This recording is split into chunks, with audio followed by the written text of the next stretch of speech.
still actually, oh God. We had this problem last time. It won't let me turn it. Oh God. Oh.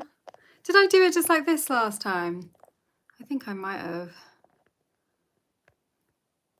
Let me know if you can see me and hear me. I'm going to try and get it up on my laptop as well. I saw something the other day about live streams being a bit like seances. It's like, can you see me? Can you hear me? Oh dear. Oh, hey Millie. Oh, good.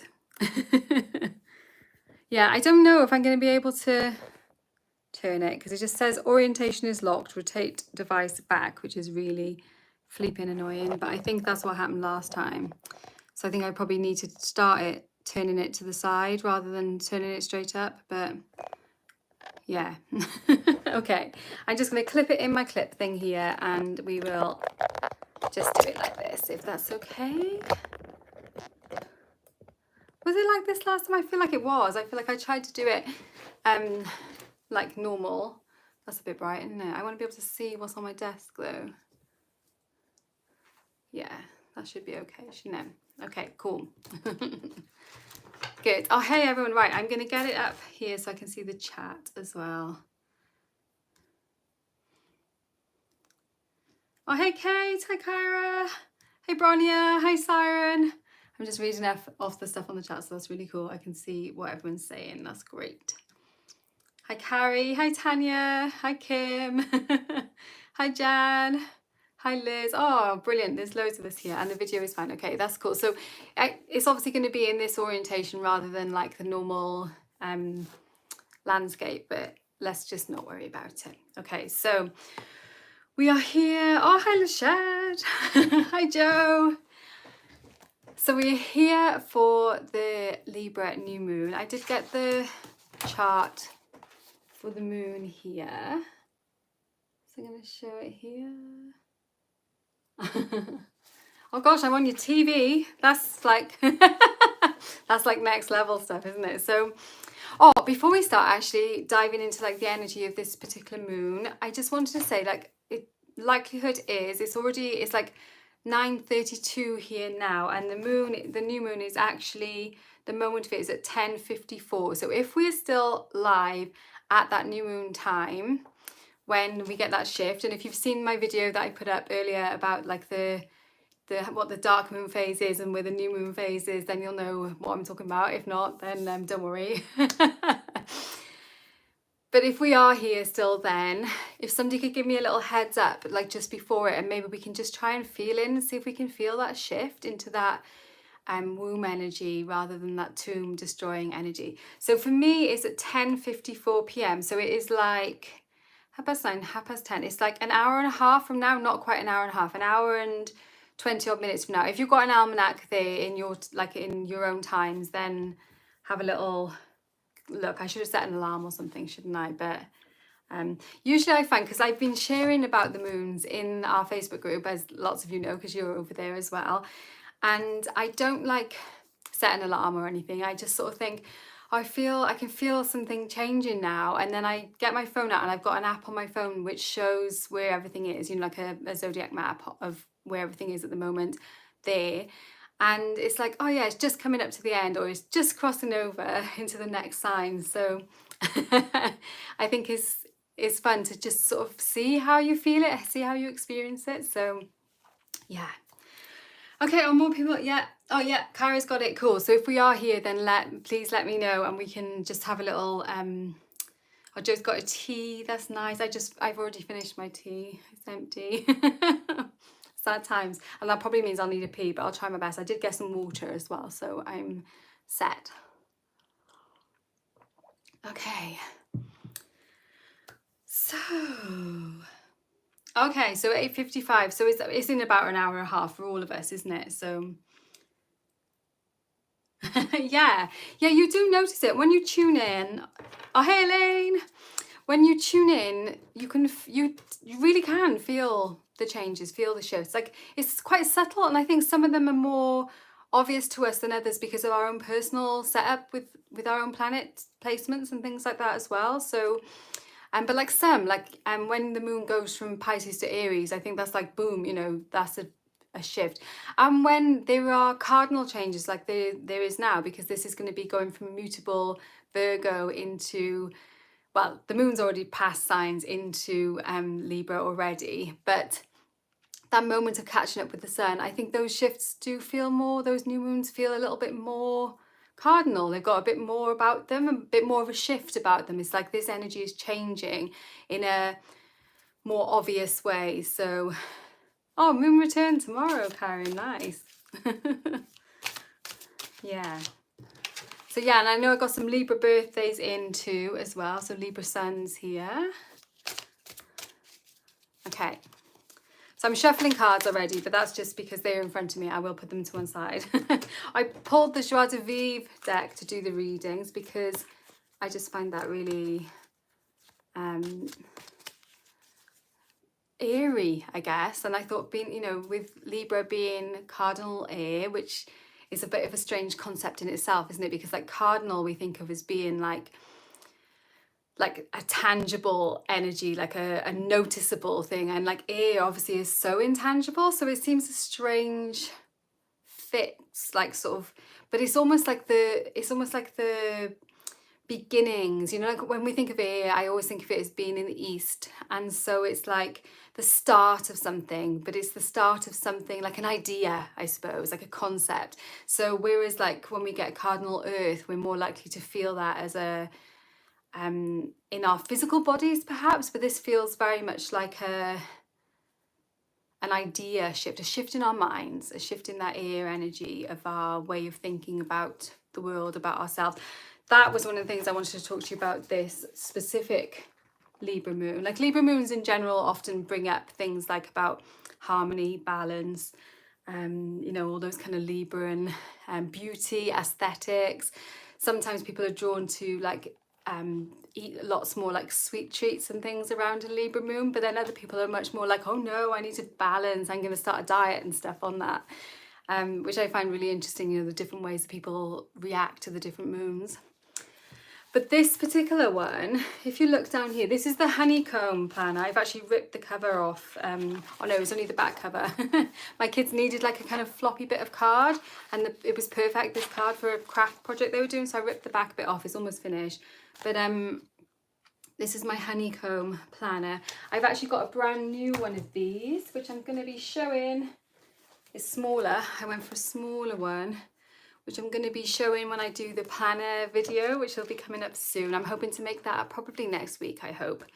I'm still waiting on my wee moon to arrive, so as soon as the wee moon comes, I'm going to make that video, and I'm really excited about it because I have got some different things to show this year. I've got some of the same things as well, but I have got a couple of different things like the honeycomb. And oh yeah, I can show the size difference.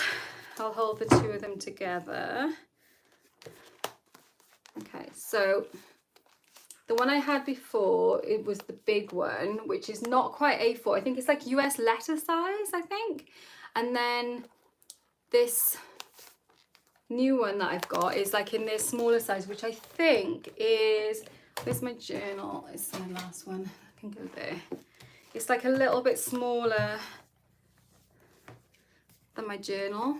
I originally got the bigger one because I thought that I was going to be like making loads of notes in it, but I've actually found that I don't make a lot of notes in the journal itself, so I didn't need like the extra pages and stuff. So I thought the smaller one would be worth a try, and I'm excited for it. But I'm not going to look at that one yet because like that's my new one that I'm going to do. I'll look at it when we do the journal video, the planner video. But yeah, I think it's going to be smaller, like easier to handle as well. Although I don't take mine out and about with me. I tend to keep it with like my morning practice stuff to have a look at it though. Yeah, it is a shame. Obviously, it's like double printed, but then it would be huge, wouldn't it, if they didn't do it. But yeah, let's have a look at the chart anyway. Let's have a look at the chart for this moon. So there it is. Don't panic if you don't do the old, oh, hey, Liz. Yeah, I'm sure we'll still be here. So that is the chart. And I think like it's quite significant when you notice here's the sun and the moon down here. At here, actually. It's, I'm trying to see it on my phone backwards. So there's the sun and the moon here in Libra, and you'll notice that it's just gone past Venus and Mercury, which is retrograde, which is probably why I'm falling over my words so much. I can blame it on that, even though it's probably not the case. So they're all quite closely packed together. And then if we look over here opposite, we've got two strong retrograde planets. We've got Jupiter in Aries retrograding up here, and we've also got Neptune at home in Pisces retrograding here, opposing all of these planets down here. So it's a really interesting vibe with this moon, but it wasn't just that I thought was really interesting. But down here, one of the things I really love about the honeycomb, which is something that I haven't worked with very much since I started using this, before I started using this, and since I have, I've been like, oh, that's interesting, is it shows you the speeds that the planets are traveling. So, you know, if you are interested in astrology, you will have seen loads of people talking about the fact that there's loads of retrogrades going on at the moment, far more, like all of the planets retrograde on sort of setish kind of patterns all the time. But for so many of them to be doing it kind of simultaneously is unusual. And in the honeycomb, they show you how fast the planets are traveling. So all of these ones that are orange are retrograde. So that's like, as you can see, that's like most of them. And then we've got only two, which is Venus and Mars, which are going forward at the moment. But if you look at Mars, I don't know if you'll be able to see this, hopefully you can. If you see Mars here, can you see there's like an arrow pointing backwards, which means that Mars is slowing down, is starting to slow down, ready to station retrograde. So Mars is also slowing down. So Venus, on the other hand, is like full speed ahead. And this Libra moon is ruled by Venus. And it feels like a very powerful Venus moon, although Venus is in Virgo at the moment, which is not like a super great place for Venus, but I find that because Earth and Venus have a lot in common, I think that she's not like strongly placed there, but she's not like poorly placed there. So I feel like Venus energy is very strong, goddess energy is very strong with this moon. And we've also got that kind of idea of the sun, the moon, Venus and Mercury, the kind of like our thinking, our feeling, our idea of aesthetics, our idea of beauty, our idea of like richness and of abundance, and our ideas of like healing and thought are all on this opposite side to the kind of king of the sea and the king of the sky, you know, of like Zeus and, well, Jupiter and Neptune. And I think that's really interesting. It's like a kind of our personal values almost like in contrast against the like grand values. And like for me, it reads a little bit like goddess energy versus God energy. You know, your mileage may vary with that, definitely, but I feel like this is like a kind of turning point on the wheel of goddess energy. And I think that this moon and this equinox time, you know, like we've just passed the equinox time, I feel like we're definitely moving into a more goddess dominated time, but like there is still strong opposition and like that opposition is retrograde. It's really like digging its heels in. So yeah, I think it's interesting. Like Jupiter often seen more as like a benefic planet, like a good planet. So it's like more, it's not often seen in that way as being like kind of patriarchy, but you know, it kind of is, you know? So yeah, you know, that's my take on it. That's my personal take on it. But I think this chart is really interesting. It's also like Mars is squaring this as well, which is giving it definitely a bit of a fizzy, and like when the planets are stationing, they're stronger than they normally are. So there's that energy as well. Karen says, I describe Jupiter as like a clear quartz, can be helpful, but really it's neutral and expands on whatever's going on around it. Yeah, it can expand good, it can expand bad. I don't know if I see it as neutral though. I see it as like, as expanding more. You know, like in like it's like that song from The Greatest Showman. It's like never enough, never. And it's that yeah, Joe, you know, it is Zeus, isn't it? It's more. I want more, not satisfied necessarily with its limitless expansion, which is amazing, isn't it? In like lots of ways. And then in some ways, not so much. So yeah, it's an interesting counterpoint. So I just thought it was worth drawing attention to that. So I feel like the themes of this moon, well, let's take a couple of, I'm going to take a couple of cards just generally for the themes of this moon. I'm just looking at what you guys are saying, because like it flashes up quickly on my phone and then it disappears, but I have got my laptop in front of me, which is also kind of disconcerting because I can see myself. Maybe I can move it so I don't have to see myself, but no, I can't. You probably can, but I can't do that. So I'm just going to take, and I just pulled, if you haven't had a chance to check into Circle yet, I'm over on the Facebook Circle, I've pulled our new rune for this moon cycle, and we got the wand, which I thought was really cool. So I'm going to do some meditation around that and sort of see if there's kind of some practical stuff we can be doing with that. Oh, I've got the Hellenistic. I'll be showing that, Kyra. I went full whack on the planner, so I'll be showing that when I do the planner flip through for sure. They also sent me a digital copy of it as well, so that'll be interesting. Okay, so we've got the cards, we've got the star, so we've got that gorgeous healing energy. So this is like for this energy of this moon, and also like if you look, you know, we've got that idea of like balance there, most definitely. We've also got, I think, a rose there, which seems very Venusian. Yeah. And like the sun and the moon, which, you know, like that's a very on point card for a new moon time. We've also got this card, the Eight of Swords here. So, you know, that kind of thought prison idea, like I was talking about with the planets being retrograde and stuff, it's almost like we are in this thought prison at the moment, and this cardinal Libra energy will hopefully give us the impetus to break out of that thought position and find a different way, a more expansive balance. I don't like this is something that's obviously ongoing. This is a big cycle.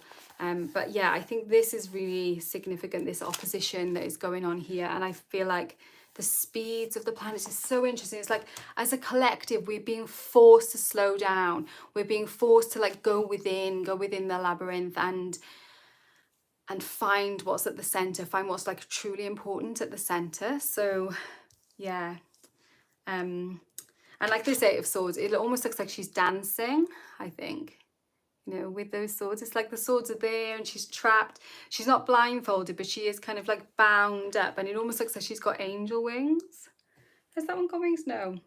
Oh yeah, maybe they kind of like tuck down, because she's Ladybirdie, which is, yeah, look, there's a ladybird here, which is another symbol of the goddess. So yeah, I think it's like it is the freeing of the goddess. I feel like this is like a kind of epochal change that is happening at the moment. And it is that freeing of the goddess, and we're part of that. So in this moon cycle now, we get to kind of weave some magic and figure out how what we do fits in with that change, that epochal change that is happening. Yeah, exciting. So I'm going to pop those cards back into the deck, and I'm just going to invite you to just take a few moments to, if you can, you know, if it's safe to do so where you are, take a deep breath and just center yourself, ground yourself, feel into the space, notice what's around you, notice any smells, any sounds, notice your breath.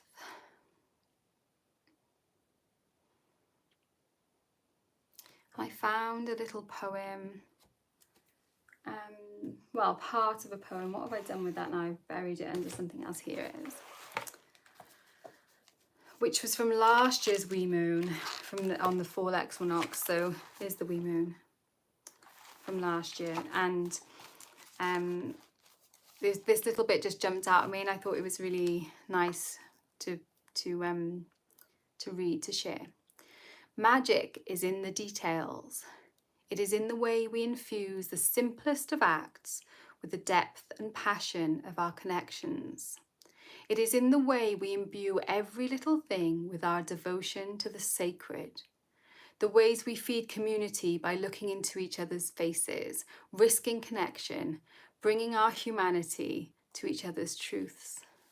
I just thought that was really beautiful and really kind of like on point for this current moment that we are in on this Libra new moon. Well, dark moon now, new moon about to turn. Okay, so let me just see if anyone's saying anything. Oh, Karen, that's like, you know, that's one way of learning it, isn't it? Is to watch astrologers online talking about astrology. There's no like have to about this. I think we're very self-sufficient in our cultures. Like we want to know the things, like I'm talking about me here. It's like I want to know how to do that for myself. I want to be able to do herbalism for myself completely, like know all the things. I want to be able to do astrology for myself, know all the things. I want to be able to do like magic, tarot, all, you know, everything. I need to know it all perfectly. And that is a lot. And it takes away sometimes from that whole idea of interaction, because like one of the reasons for me, like I don't know, this is may not be for other people at all, but it's that I don't want to have to rely on other people. But when you do have to rely, like community is about relying on other people, about interacting with other people, about looking people in the faces and seeing humanity in each other's truths, you know, like it said. And so it's good to be able to have people you ask about certain things, people that you know are reliable. You know, it's like I know I can ask Siren about crystals. I know I can speak to Elaine about tarot. I know I can speak to Joe and Kyra who are here about astrology. You know, we all have things that we're stronger at and things that we still don't know, and that's not a weakness. That is a strength, because it brings us together as a community to pool what we know as a community. Like in the unconscious world, in the like collective unconscious, everything is pooled together anyway. But when we become incarnate in this world, we are separated into bodies, separate bodies. And although we can still access that collective unconscious, it's not so easy to like fully access it in like day-to-day life, especially when you're stressed and things like that. So the way that we have to access it in that is through connecting with other people who are in bodies. You know, it's kind of beautiful, I think, when you think about it like that. So yeah, no shame in it at all. My husband's still watching football next door, so apologies for the shouting. Okay, I have my pad and my pen, so if you would like a reading, then let me know and I will make a note of your name. And I've got my computer, so hopefully I'll be able to catch up on all that. I'm going to take a little swig of water as well, so yeah, let me know. So the reading will be just 2 cards like we did last time, and it will be around, you know, what is coming up for me in this moon cycle. So it's not going to be like for specifics or anything like that apart from around the moon cycle. Right, okay, they're all flying up the screen now, so let me try and find out where we are. Okay.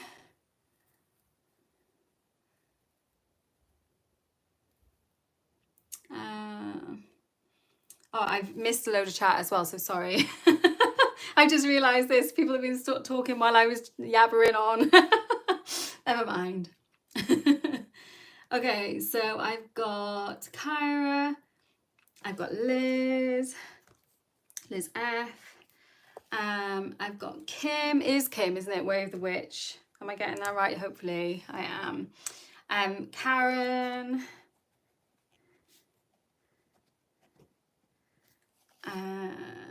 Joe, Tanya. It's nice because I'm recognising all these names from last time as well. It's really cool to be like encircled together again. Millie, Cheryl, Carrie, Mimi, and Janetta.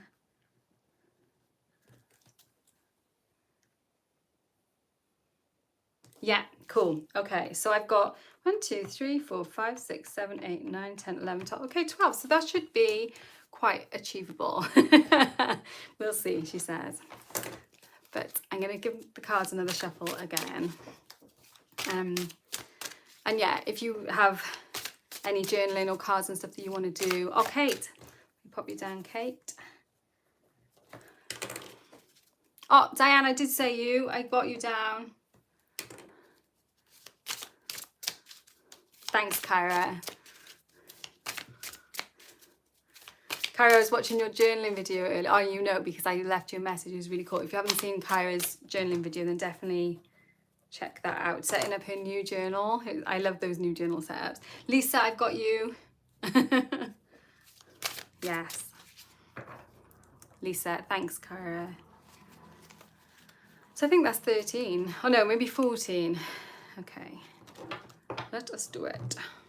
I'm just going to give them another little riffle. I did give them a really good shuffle before we started, but that's the only thing I find with doing like fast-paced readings like this is I don't always, like, I definitely need to still shuffle, so apologies for that, because the shuffling is kind of part of my process of doing it, so yay! Okay, so for Kyra in this moon cycle,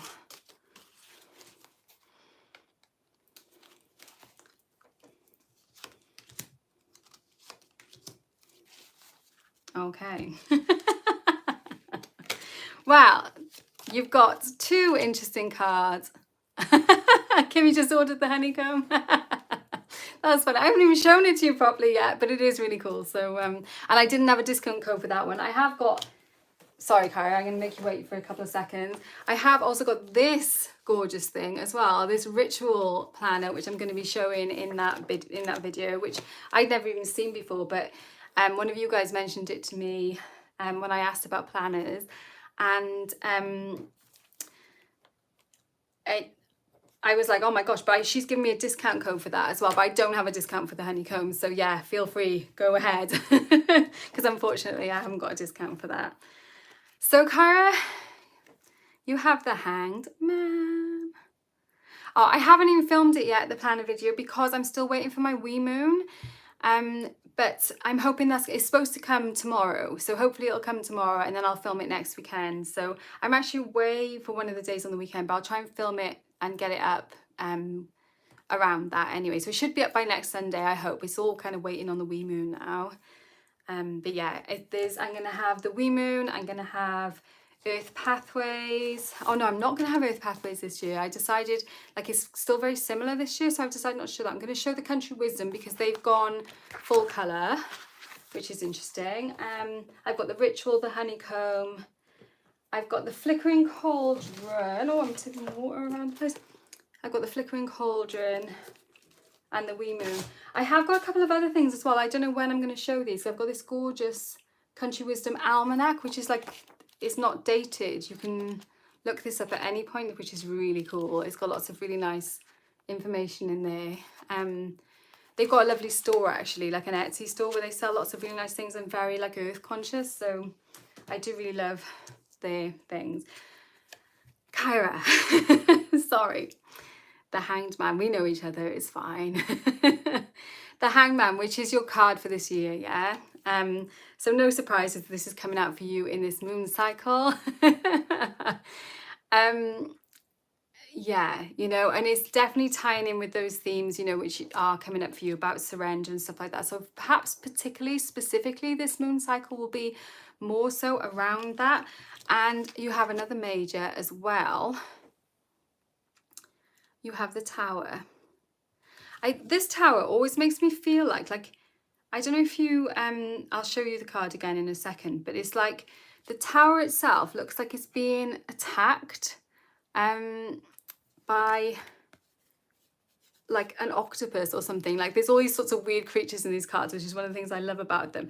But it's like a serpenty, octopusy, weird creature has like taken over the tower and is breaking it down.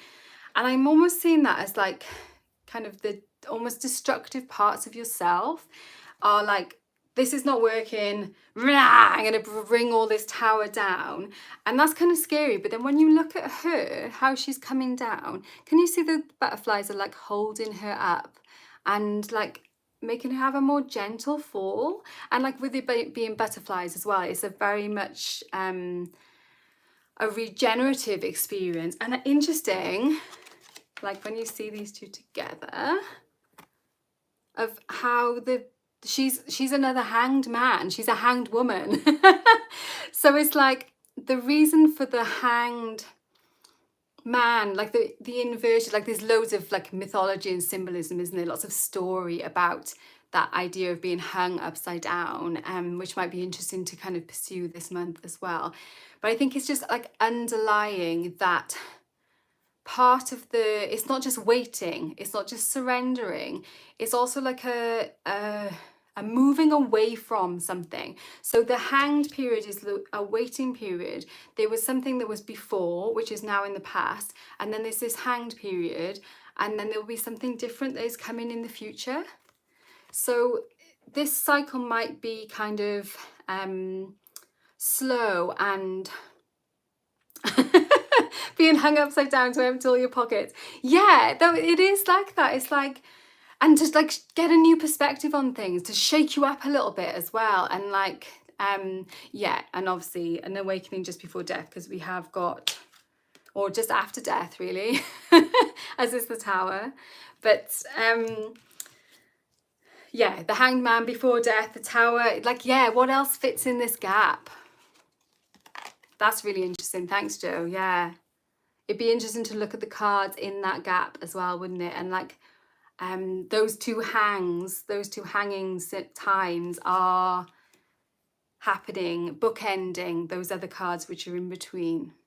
So yeah, definitely worth looking at that. You've got 13, 14, 15. Which has got some interesting stuff. And Temperance, they're right in the middle. Yes, you've got Temperance right in the middle. And that is very about balance as well, isn't it? Interesting dynamic of those cards. But yeah, probably slightly frustrating, but purposeful. It's not just a hanging, waiting around. It's a purposeful movement away, and like you said, shaking out all the stuff you don't need, and then you can figure out the things that you do want to keep, and you will keep those things, and you can continue on your journey, because you know this is just the middle, isn't it, of the journey of the tarot. But obviously being majors, it is a major thing for you, and you know, and that is as it should be. Right, I got my deck upside down. I'm going to feed those cards back in to try and save on the shuffling time, and then I'm going to give them another shuffle. Okay, so Kyra, I hope that makes sense for you. That's funny, Sarah. You only just noticed that she gets the Astracal. I'm not going to get... I've almost stopped using my Astracal since I've had the honeycomb, although I do... Oh, yeah, sorry, Country Pumpkin, I did. I've written you down. It's okay, I've got you there.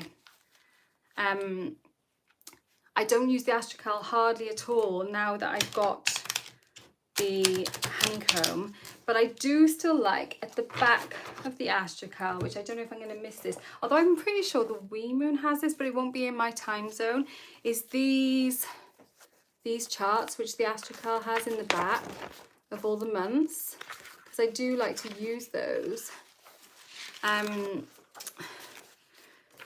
Yeah, I'm pretty sure the Wee Moon does have those as well. And I know the Earth Pathways does, and I might still get the Earth Pathways as well, because it is a really beautiful diary, and I like all the information that's included in there.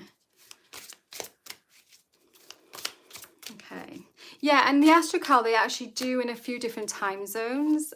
So that's, well, at least two different time zones. I think they do it in a US time zone and a UK time zone. Although I think they sell out quite quickly, so it'd be good to grab hold of that.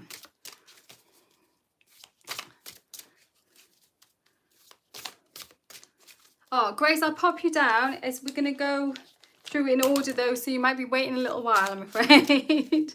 It's all good. And I think Liz, if she gets home in time, she's probably going to want one as well. Liz, Old Ways Cottage. Okay, so this is for Liz. F.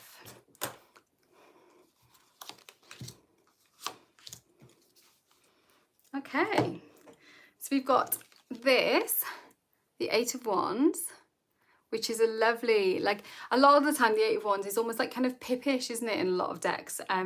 What I love about this one is it is very much the idea of like a conscious setting off on a journey. And yes, it is fast, like the Eight of Wands does connote speed, doesn't it, and kind of fast setting off and doing things, zooming. But this, so, and we've still got that with the rocket. The rocket is like, obviously it's a rocket, so it's like zoom, but the person on the rocket doesn't, like, it doesn't feel too fast, does it?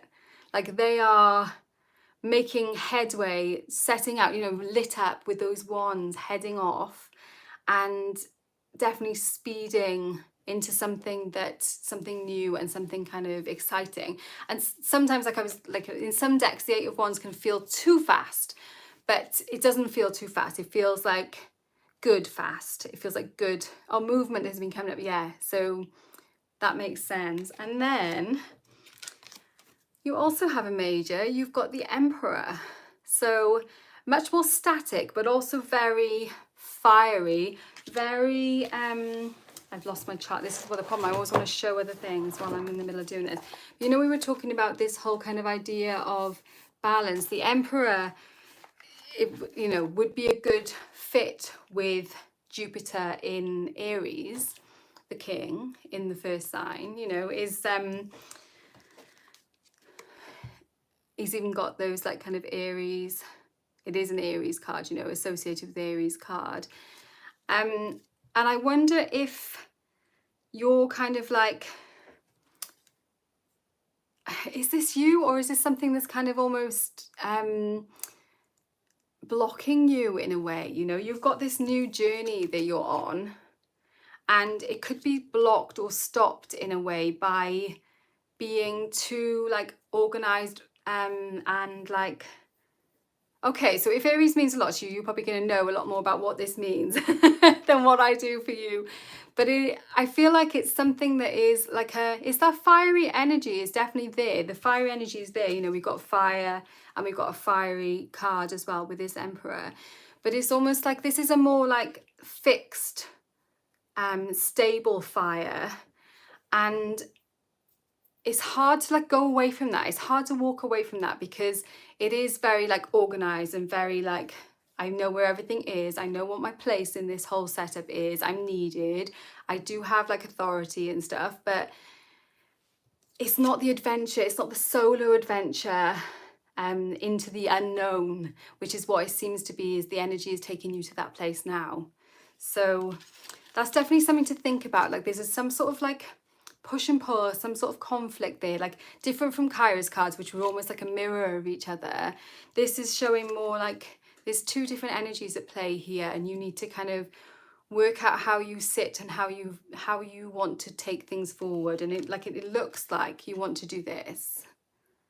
So yeah, interesting. So I hope that makes sense for you. Yeah, this deck is so beautiful. Okay, so I have Kim next. I'm just going to give him another shuffle. Oh, I'm glad that makes sense. Yeah, I'm glad that makes sense for you, Liz. You're welcome. Okay. What does Kim need to be aware of in this moon cycle? Yeah. I'm going to cut here. Okay. And you have 2 9s. We have 9 of Cups, which is a very kind of lovely wish fulfillment kind of card, almost a kind of dreamy, heart beaming out kind of energy. And then in almost like in contrast to that, we have got the 9 of Swords. So we've got that idea of like and can I show them both at the same time? This is the problem with I'm throwing it at my arm. This is the problem with it being this way, is it's hard to show. But if you see like the cups here, like going around her, and then it almost looks like these, I think they are supposed to be like plants, but they almost look like they could be these kind of turn nasty. And I feel like what this is saying for you is that you are in many ways feeling very emotionally strong, and like you are going into a kind of phase where things are coming more easily for you, like your magic is flowing more easily for you, and it's almost like you can manifest things. You just have to speak things and they become real. And then, yeah, Tanya, it is such a fey deck. It has got a lot of, and like people say it's a real, it's like it's a fluff deck, and I don't find it like that at all. I think it's quite a good, like I use it for shadow work sometimes. It's a shadowy deck sometimes. Definitely calls you out on your bullshit. But the, what is holding you back from that, Kim, is that you, doubt, basically self-doubt. Interesting, actually, wasn't it? We were talking about your that 9 card spread, and you said that if you could have had a different courtier in the position, it would have been the Queen of Wands and the Queen of Swords, and now we've got the 9 of Swords there. It's almost like, is this actually happening? Am I actually doing this myself, or is it just that things are kind of panning out around me? It's almost like you don't always believe in your own magic. And that's an easy thing to solve, she says, when it, you know, talking about somebody else. So obviously if it was super easy, then perhaps, but a lot of the time I think that's the whole point, isn't it? We draw these cards and we realize what an issue that is, something that we're working on, and then it makes it more easy because we can see what the issue is, we can see what the thing is that we're trying to surmount. So okay, yeah, you're working to dismember your limiting beliefs. It's exactly that. You're already doing this work. You're doing this work. So you already are this like 9 of Cups. My wish, I speak my wishes, they come true. And then sometimes you're like, oh, but what if this is not actually true? What if I'm like kidding myself? It's almost like as if you are talking yourself out of believing in the reality of the things that you believe in. So it's like, I believe this, oh, but what if it's not real? It's that kind of push and pull on that. And 2 9s, really interesting. You know, this is a cycle that is nearly at its end, is coming to that end. So yeah, it sounds like you're doing the work already. You know that. So just keep going. Keep going, because the cycle is going to be coming to an end soon. Yeah.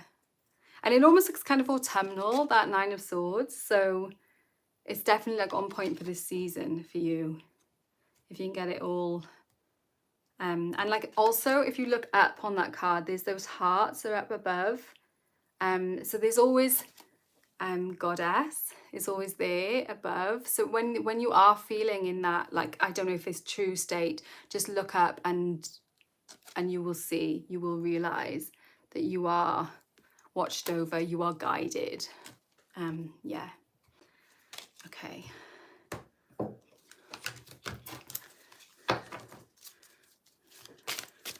Oh, you're welcome, Kim.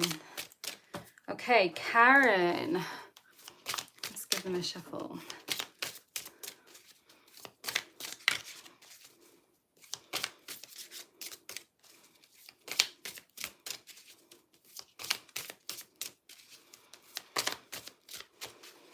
What's coming up for Karen in this cycle? Okay, this is nice. So we've got 4 of Swords, which in this deck looks like a beautiful, very on point for what we were talking about like a lot of the planets retrograde at the moment, and we were saying about like seeing it as a spiraling in on the labyrinth. Oh, no problems, Jan. I hope you have a nice sleep. See how this is like a spiral, like a wheel, and the 4 of Swords is almost like she's just like resting, but she's not just like in some cards the 4 of Swords is like an exhausted resting, but in this deck it looks like a kind of purposeful inward turn. So it's like you are doing that work to kind of think about what is going on for you internally, and look how she's holding the heart. This is like heart work, heart-centered work, and obviously it's a sword, so it's also like marrying up what you think about things, and probably again like limiting beliefs, which is something that seems to be coming up for quite a few of us. I think that breaking through of limiting beliefs is going to be a feature of this cycle, this moon cycle, probably not even just this moon cycle. I think this like turn of the wheel until we get to the winter solstice is going to be about challenging our own beliefs. And you were doing that. And you might seem like not a lot of stuff is happening on the surface, but your other card that you've got is this lovely Page of Cups, which always makes me think of the White Rabbit in Alice in Wonderland, you know, with all that like card imagery around it. Like obviously it's messages, with it being pages, they often are like messenger cards. And I feel like what this is telling you is that yes, continue with your introspection, your kind of heartfelt introspection, figuring out your beliefs and stuff, but also be open to the fact that all the time you are receiving messages. You're receiving messages from spirit. You know, you can follow that white rabbit down rabbit holes and find information and things, and like follow threads of information, and it'll really help with that heart healing and that heart journey that you're already on. That's really, really beautiful. Probably like water in general would be helpful as well. So you might, I don't know if you do any like scrying or like tea, maybe tea reading. Like look at it's almost like cups of tea. I don't know. I see this almost like a cup of tea in this card. And so I wonder if like some kind of tea reading or scrying in water, and just being in water, like having like more water rituals and things like that. I don't know what your astrology is, but yeah, that heart journey, you're on a heart journey at the moment, and you are very much guided. You're receiving messages.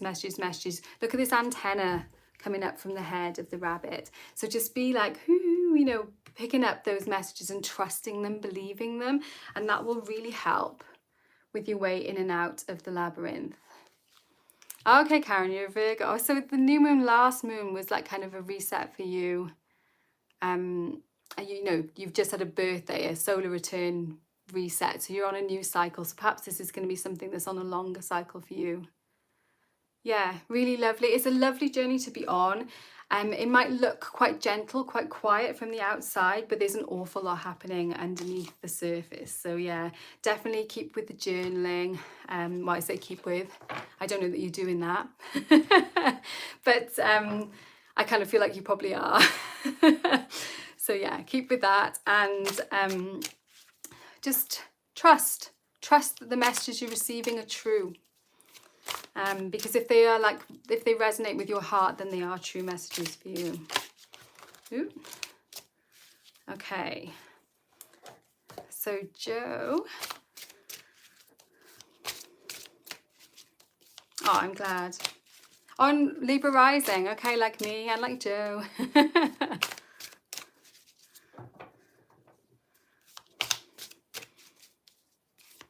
Yeah, it is.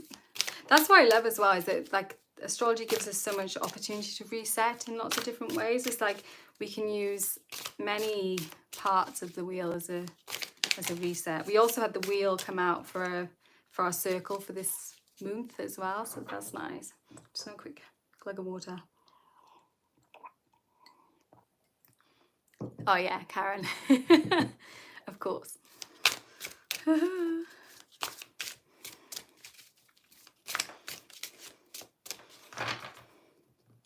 That goddess energy is so strong with us at the moment that we... Okay, Joe. So you have 2 knights. So like the cards are coming out in pairs, it feels like, doesn't it? Interesting, especially like with the equinox time when it's like almost like a mirroring of cards that is going on. We have the Knight of Wands, like leaping into action across the sky, looking very like excited and like moving fast and like over quick thinking and quick doing of things.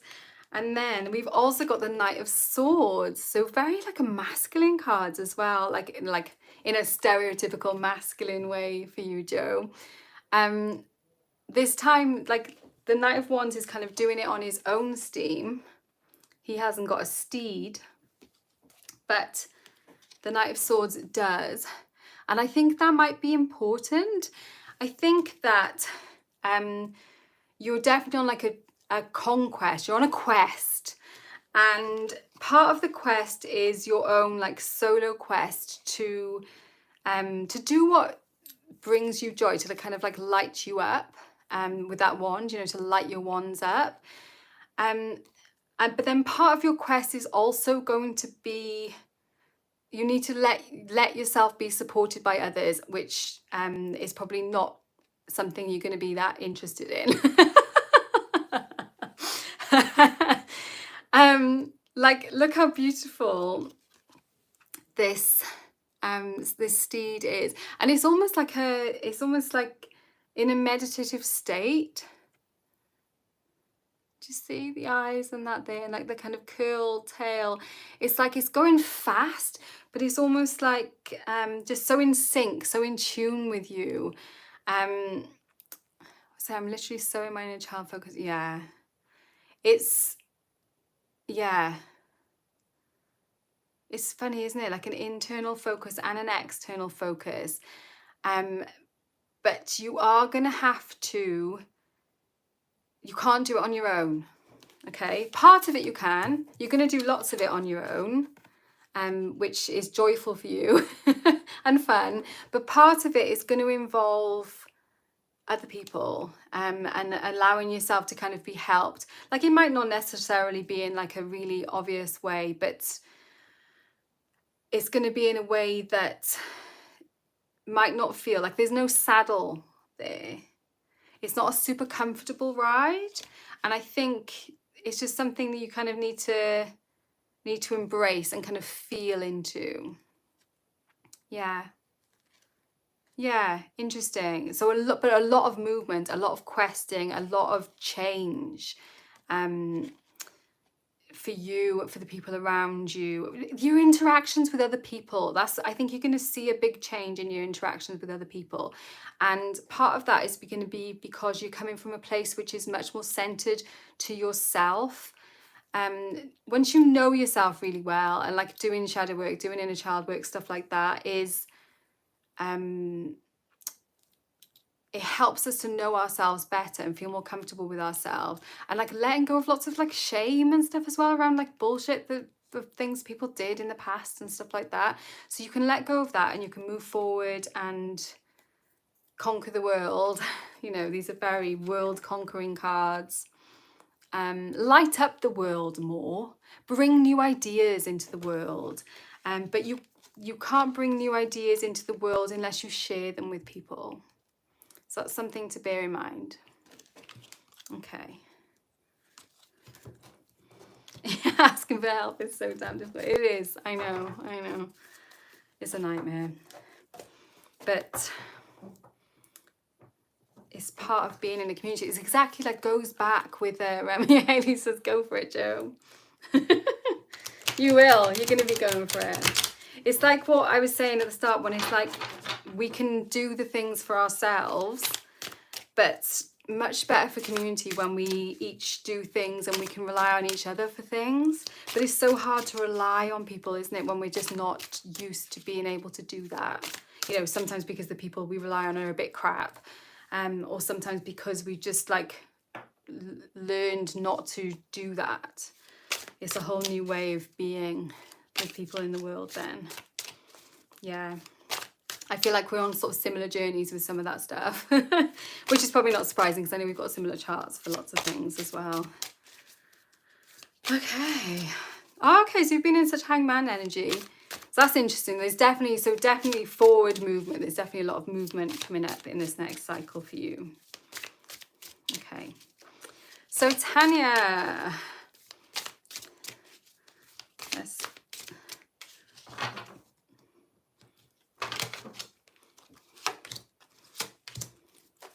okay. So Tanya, we have these two cards. Yeah, of course. We've got this, the Five of Wands, which is very much like a sort of combative card, very much about like standing your ground, boundaries, like is the thing you're fighting for worth fighting for?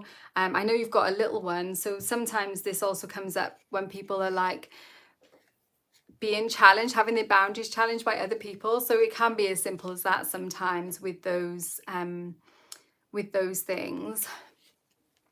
But to balance that out, you've got this gorgeous Queen of Cups. You know, like they couldn't be two more different energies than this. You know, we've got this kind of like fight, fight, fight, and then we've got this like peace. Everything is in harmony, everything is in tune. There's no like friction with the outer world. It is frictionless, it is seamless, it's flow. And then we've got this. And I feel like perhaps in your life at the moment, you feel like perhaps you're going in between those two things. It's like, oh, everything is beautiful, everything is joyful. I appreciate everything, I'm grateful for everything. And then on the other hand, it's like, oh, balls, you know, everything's kind of rubbing me up the wrong way and I feel like I'm not doing a very good job perhaps, or like this is just too much, too challenging sometimes. But like it's kind of going back and forth between those two things. But you know, sometimes life just throws us little patches like that, and it's something that we can just lean into and kind of what's the matter, Kyra? Yeah, sorry, did I say that? Oh, balls. It is a bit like that, isn't it? Sometimes it's like, pick your battles, I suppose, is what the message is. Choose your battles wisely, and don't worry about like it's fun sometimes to like engage in a bit of banter and a little bit of like challenge, because if we don't get challenged at all, then we really grow. Then we don't grow. You know, we need challenge to make us grow. And then, you know, it's lovely then also to be able to be this Queen of Cups and just like be like, oh, I'm in the flow of all that is, you know. It's a very gorgeous watery card. So in touch with the emotions, so full of joy as well, so full of emotion and full of love for everything, you know, for you, for your family, for the whole world. So, you know, there's nothing wrong. Sometimes it might feel like there's things wrong, but actually there's nothing wrong. Yeah, there's nothing really for you to do apart from maybe just like when you're feeling in this way, just remember that you will also feel this way. It's like that whole like this too will pass kind of vibe, which I know can be frustrating sometimes when people say that to you, but it's true, and that's kind of why it's frustrating probably as well. Okay, so I hope that was helpful, Tanya. Oh, this is so true. I oscillate very much between peace and chaos. Haley, if you did want to have a reading, let me know and I can pop you down. I've got 1, 2, 3, 4, 5, 6, 7, 8. Oh God, I need to speed up a little bit, don't I? Sorry, guys. We will be here all night otherwise. Although I did chat quite a bit at the beginning as well, so I don't know how long I've actually been doing the readings for. Okay, so this is for Diane. Oh, that's nice, Lachette. Lachette makes lovely Bujo videos as well. My journal has kind of gone a bit off piste at the moment because I've been using online software instead for some of the aspects of it. So I've been mostly just like journaling, just journaling, like kind of making notes of things. I haven't been doing like dailies or anything like that, or weeklies in there anymore. So I'm kind of figuring out what I want to do with it as we move forward. So, okay, Haley, I'll pop you down. We'll see how we get on. Okay, so this is for Diane.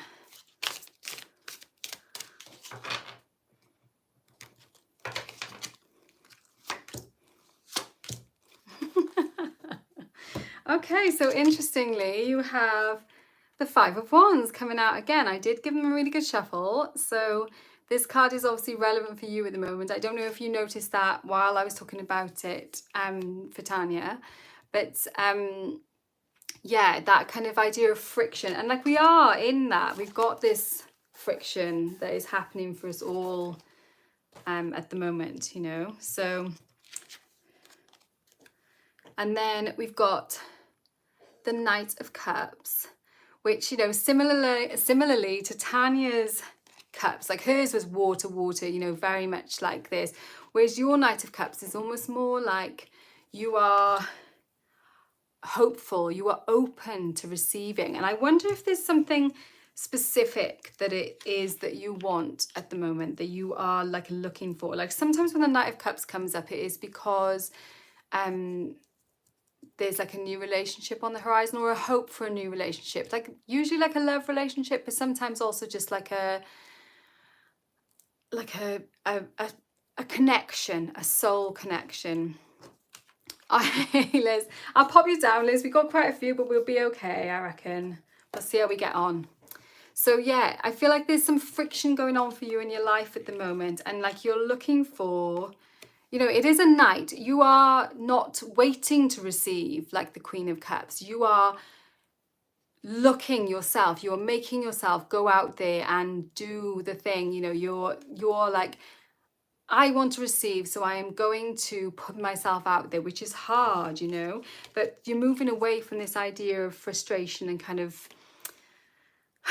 like having to prove yourself, probably like in a relationship situation or in a work situation. It's like pettiness and arguments and stuff. It's just like, I've got no time for that anymore. I'm not going to engage. It's like different from how Tanya was, like, where she is kind of oscillating between this like engaging in this stuff. It's like you're like, no, I'm not engaging in this crap anymore. This is not me. This is not what I want.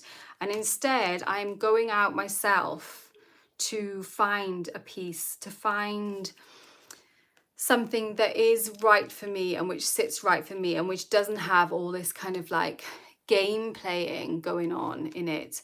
I feel like a relationship, it feels like there's like a game playing in a relationship, and you're like, nah, that's not for me. I'm going to walk away from that, and I'm gonna find something else that actually is much, much better, much healthier for me.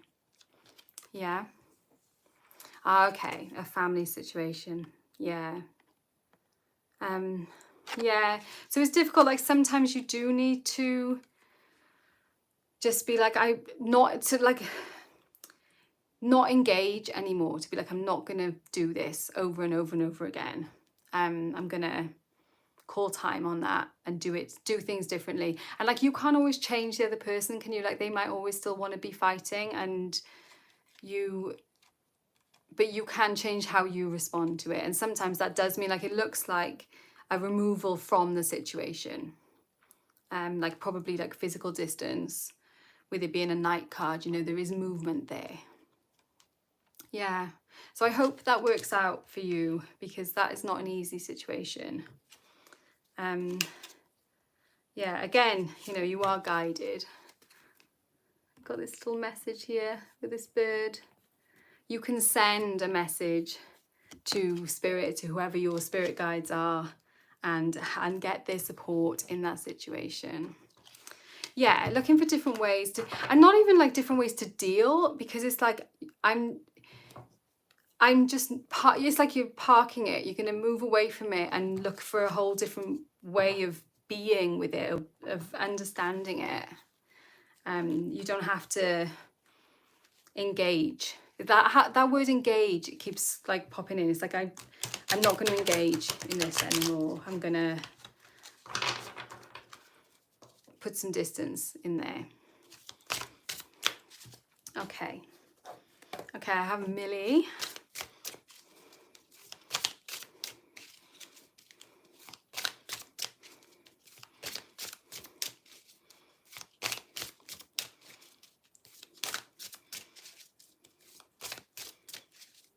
I'm just reading some of the things you said. Oh, Pisces Sun. Oh, yeah. So, Tanya, that is so you, that Queen of Cups. That's a gorgeous depiction of you. I might have to take my blanket off in a minute. I'm getting a bit hot and bothered. Okay, for Millie. We got 2 swords. Let's take this off. So we've got Page of Swords, which he always looks a bit manic to me, very like mercurial, very like, when you look at his eyes, they're almost like blanked off, sometimes like you see in like statues and stuff. And I feel like it's like got that sight of the page, all the other pages in this deck have got like those little letters with them, but the Page of Swords, it's almost like the messages are coming from within, like the sight is turned in. He's also got like these goggles on his head, which aren't actually like over eyes, but maybe they are, you know, like maybe there's eyes here too, which are seeing all the things that we don't necessarily. And so I feel like it's, the message to you here is like that you have this like inner sight, and you can use that to see the truth. Like, you're probably somebody that it doesn't very easily get deceived, because you've just got like an inner sense of like, hang on, this doesn't quite add up, you know, there's something not quite right going on here. But then you've also got this, you've got this Nine of Swords, and you know, like we already talked about that being often like an image of like self-doubt, of like doubt of the truth of the messages that you receive. So you've got this inner sight, and I feel like perhaps other people are seeding that. Like, they're like, well, no, you can't possibly know that. How could you possibly know that? And he's like, I just know, because I know, you know, there's more things in this world than we can explain with like our current understanding of how things work. So that's okay, Lisa. I know, I don't expect people to like sit here and do, like, feel free to do whatever it is you need to be doing, setting up your journal like Mashat, you know, and things like that. But yeah, I feel like other people, like when we look at these, like they go, Nini, you can't know this, you mustn't do this, you know, how do you know this is going to turn out like this, or why don't you trust this person? And it can make you feel like, oh, maybe I'm not right. Yeah, like in a hearing, definitely. But yeah, I think with the eyes, it's almost like inner seeing, insight. It's insight, isn't it? You know, you have this insight which is true and divine guided, and other people are trying to kind of tell you that you don't, or perhaps like all your life other people have been like, don't be silly, you know, you can't possibly, Millie, how would you know that? You know, it's like, so you can doubt yourself. But again, you know, like I said to Kim, when you look up at these hearts that are here, that are kind of just like, we're here, we've got you, we are the proof that there is more than what we're currently allowed to like believe that is true. So, oh yeah, so clear knowing. Yeah. So I don't know if that makes sense for you, Millie. I feel like it's definitely a message to trust yourself, to trust that you do know and you do have this information which is kind of naturally available to you.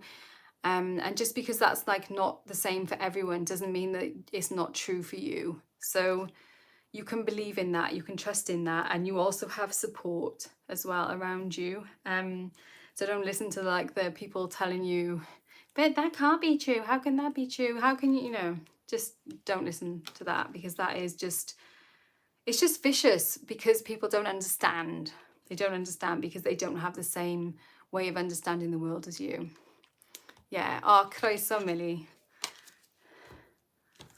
Yeah, I'm glad that that makes sense to you. Okay, Cheryl. And like obviously these messages are all for this moon cycle as well. So these are things that are going to be coming up for us in this cycle, to be aware of as we move through this cycle. So it's not surprising there's been quite a few swords because of it being a Libra, an air moon cycle. I'm going to just ripple these again because they're getting... Ooh, oh, I'm moving these out. I swear one day I will learn to shuffle properly. But it hasn't happened yet, so maybe it never will. Okay, so this is for Cheryl. What is coming up in this cycle? Yep.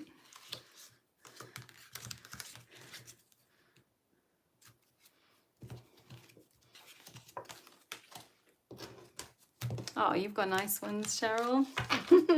People are going to be jealous. So we've got the Knight of Coins. So like the Knight of Coins, like with all the knights, is on a quest, but this quest is more like slow. Like often with it being Earth, you know, it's like a more considered and a more like physical sometimes perhaps as well. Perhaps you will end up going like on a journey, but it's not going to be like a particularly fast. It's not like we've had like rockets shooting out, or like the other nights sometimes where they're striding over huge areas. But this one is like, I am going to go on a quest, but first of all, I'm going to make sure I've got everything packed that I need and all this sort of thing. Is kind of like a very organized and I don't want to say pedestrian, but like kind of leaning more that way. It's like it's a more just thought out sort of thing. But then you've got this gorgeous Four of Wands, which is a really like a celebration. It's still very stable, you know, we've got, it's a 4, so we're still in a very kind of stable, and like these little homes on this card. I feel like you are on a quest. Oh, there's something flooshing around me. Can you see that? Yeah, little spirit here. Maybe that's one of the ones for you guys.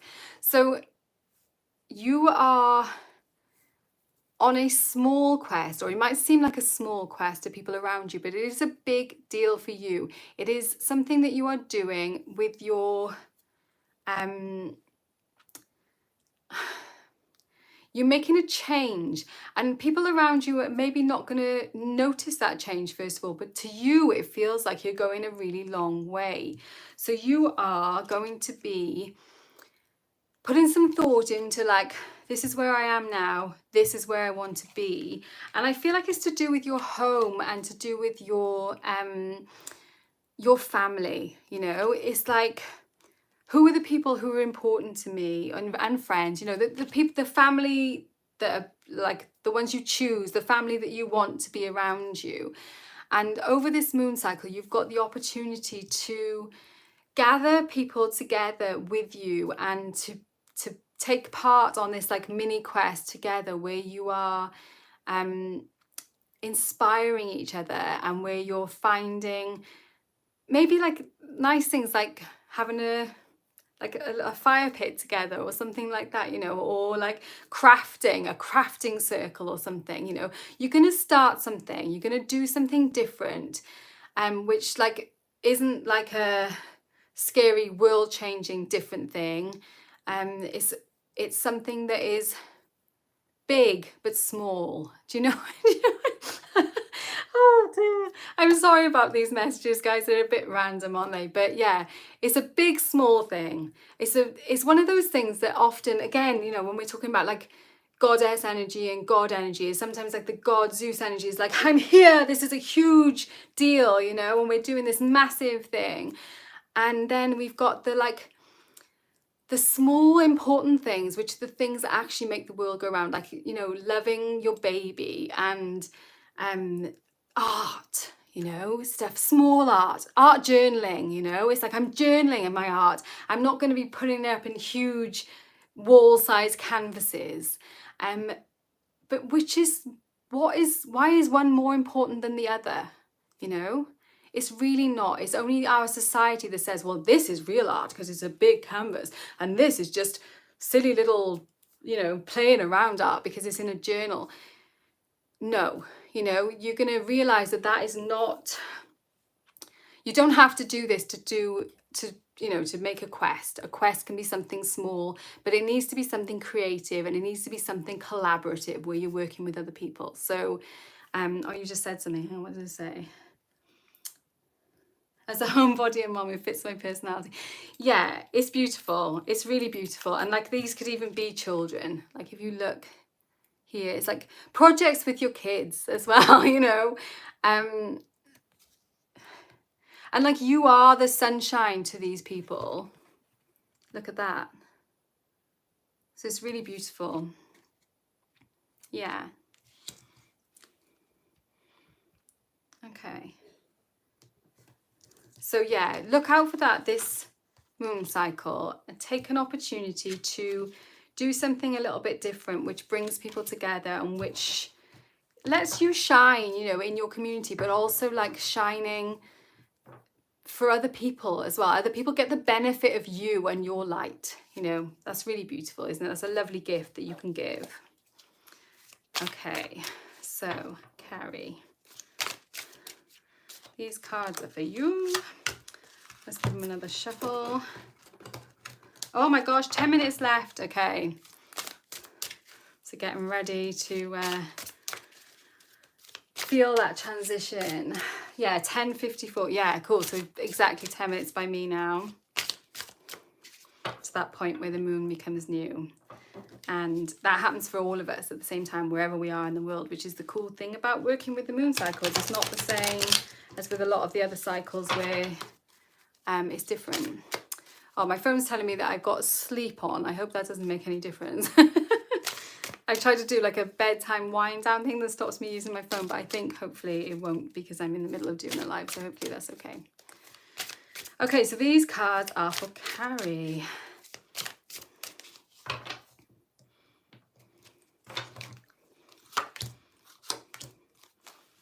Okay, so Carrie, you have the Eight of Cups, which is like, I almost see this one as like, this is like a, oh God, I'm throwing him around tonight.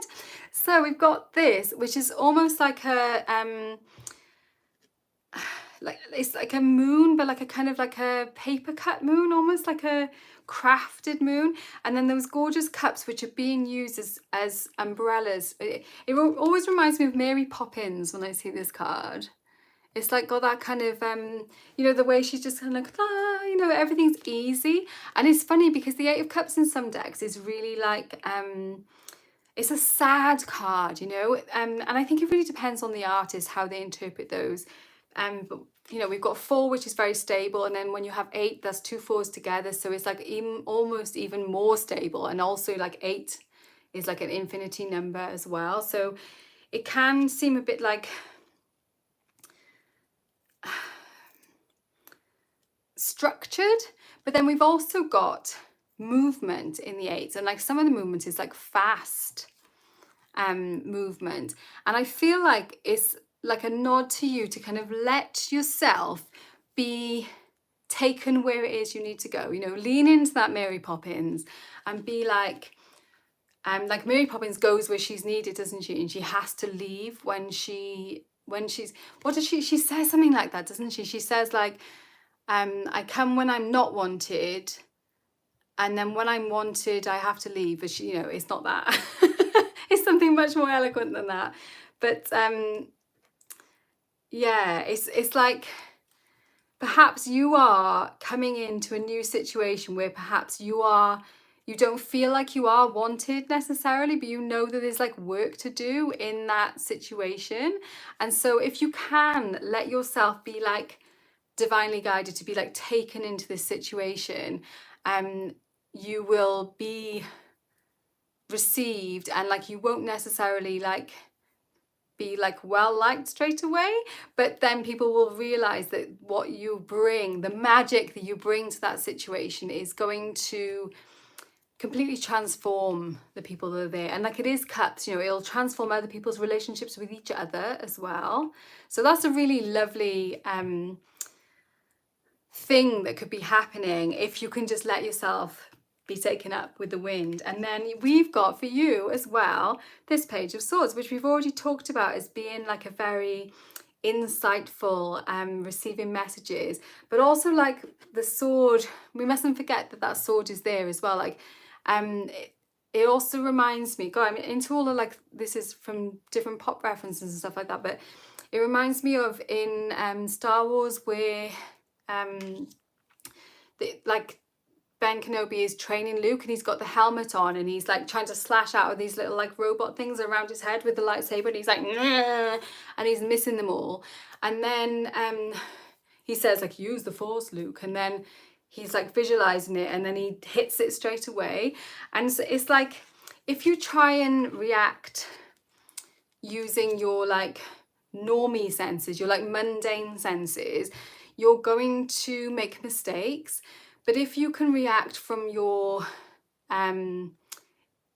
intuition, your senses, your insight, then you can you'll be accurate, and what you need to do will hit the mark. So it's a plea for you this month to go with the flow, to not like force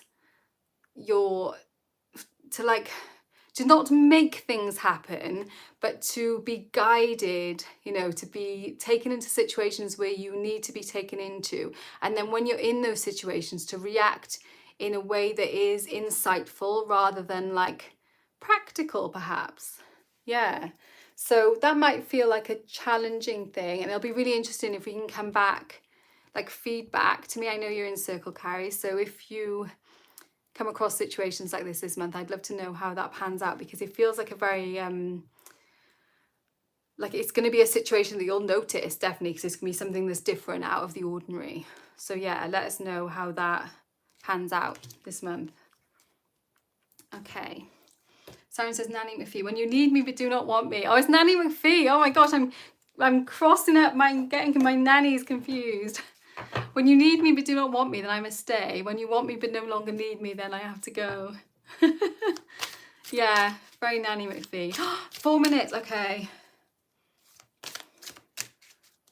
Thank you, Carrie. Yeah.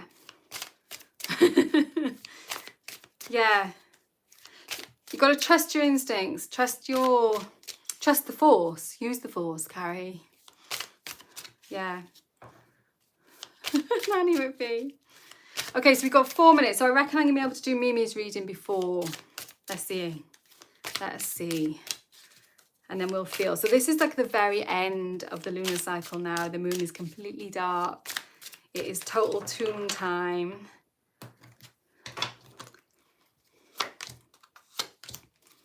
Oh, okay, Mimi. So we've got the Queen of Cups, who's already been out this evening.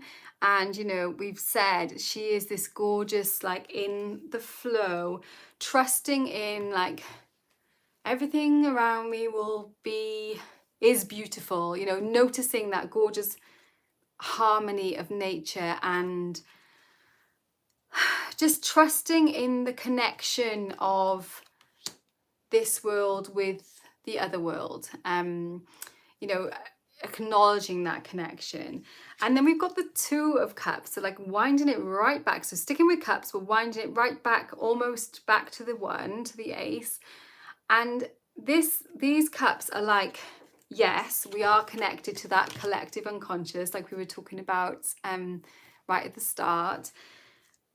But to operate here in this world, we need to be a little bit more like, we need to do people.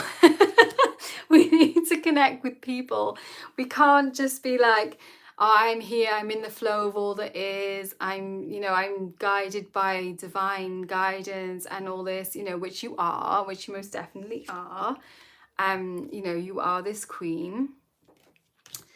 But you have to trust your heart to real people in the real world. Like sensibly, not just willy-nilly. Make a good choice about it. You know, owls are wise, aren't they? They don't make like off the cuff decisions about things. They also can see really well in the dark. You know, they can see amazingly well considering it's dark when they're out. I don't know how they do that. And like they also have a big field of vision, don't they? Because they can turn their head so far around. So I feel like it's saying to you to be discerning, but you have to make a connection with an individual person. Yeah. Oh, nice. We're getting quotes from The Empire Strikes Back. Thanks, guys. So yeah, Mimi, this could be like a love relationship for sure, but it's definitely making a connection with somebody. It's pulling you out of this greater connection and into a more individual connection. That is what is up for you in this moon cycle. And like for some people, that's harder than like one-to-one relationships, or small group relationships are harder than acknowledging that we're all one ultimately. Do you see what I mean? So that's going to be like what you're working on in this cycle. So again, that's another one of like, let us know how that goes. How does that sit for you? Okay, it's time. Let's feel that moon shift.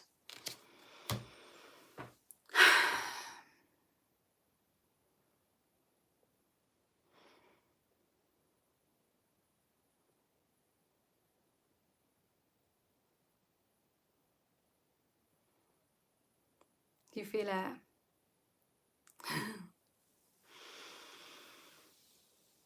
it almost feels like for me, and like I've never spoken about this with anybody.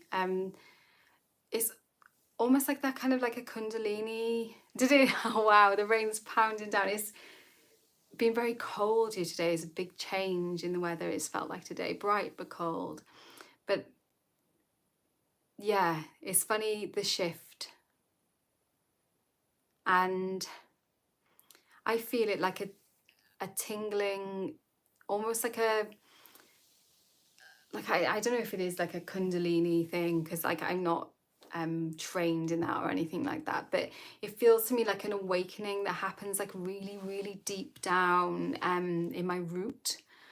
And it feels almost like it grows up like that. So when the transition comes, it's like almost like as if it's coming up the channel, you know, from earth to sky. Yeah, did you feel it? Did you feel it in your bodies? Obviously noticing it around you with like the wind and things like that. Oh, Kyra, I'm so glad. Yeah, please do. And I want to speak to you as well, because I was going to book in with you as well. So I haven't forgotten.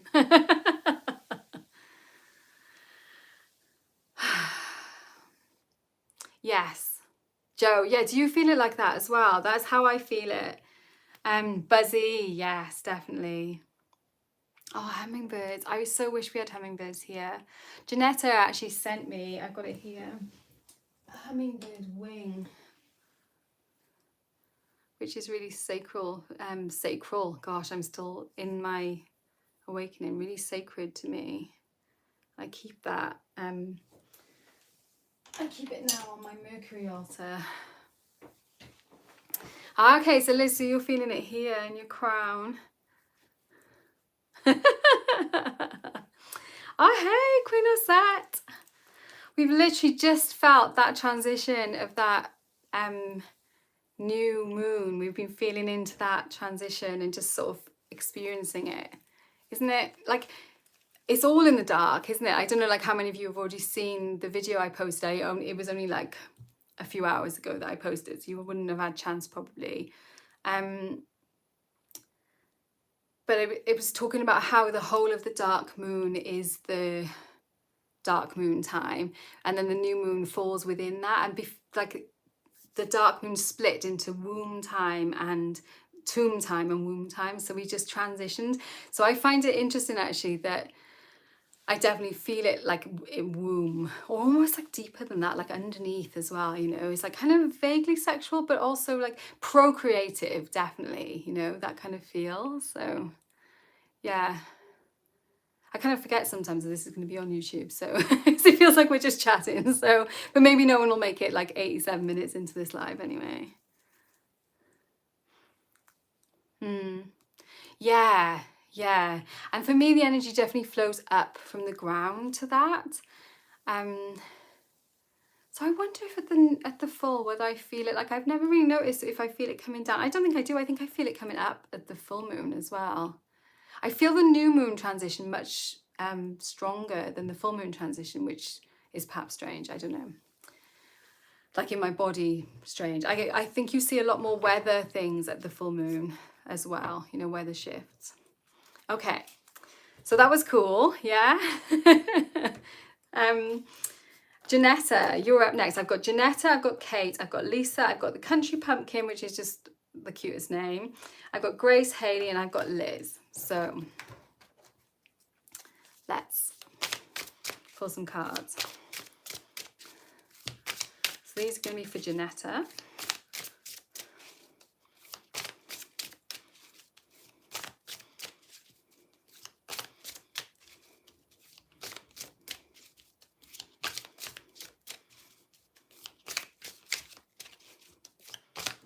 Yeah, great. I'm loving it, and you guys are all feeling it as well.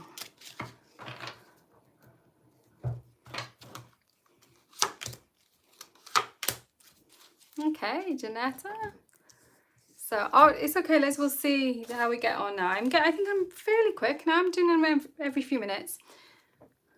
Okay, so we've got the King of Coins.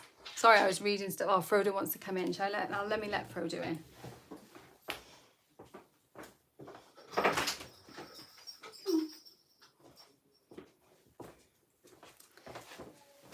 He wants to come hang. You gonna say hello? No, he's just gonna go and sit on his cushion.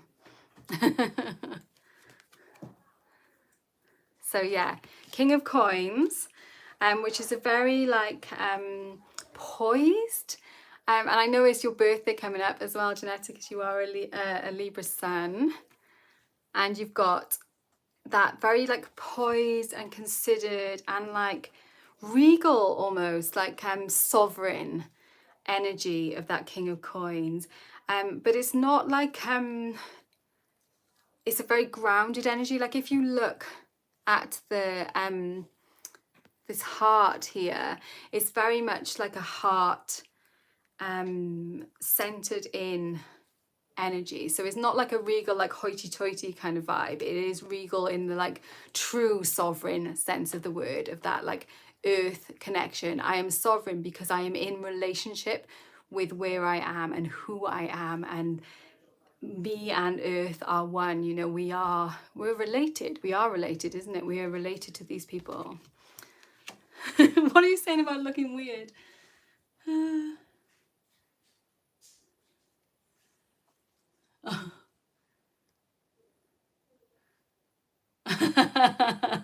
Okay, I get it. So they're keeping the dead moth. Yeah, definitely not weird. And I love it that looks around room, not weird.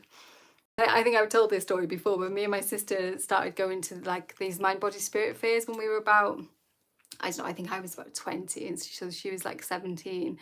And the first few times we went, we were like, gosh, the people here are so strange, aren't they? They're so strange. And like over the years, we carried on going, and I was like, they just don't feel like, now we go and it doesn't feel so weird. And I was like, maybe it's just because we've got weirder. And I feel like it is that. Okay, so sorry, Jeanette, I was in the middle of your reading this. So we've got your King of Coins, this connection to the earth, this very much like being in sync with everything, you know, but like everything in that like physical realm as well, like very centered, very grounded, literally grounded and centered, you know, here, I'm here. And then you've got like, couldn't be more different, it's like literally off earth, this 8 of Wands, which is like a rocket in space. And so like on the one hand, we've got this grounded, poised, centered connection, and then we've got this like shooting through the sky rocket. And I wonder which of those appeals to you more, because I know that you tend to, it's funny because you present as this quite often, I think, but then I think sometimes your mind tends to do this and like sort of shoot off in, because you're so interested in all of the things.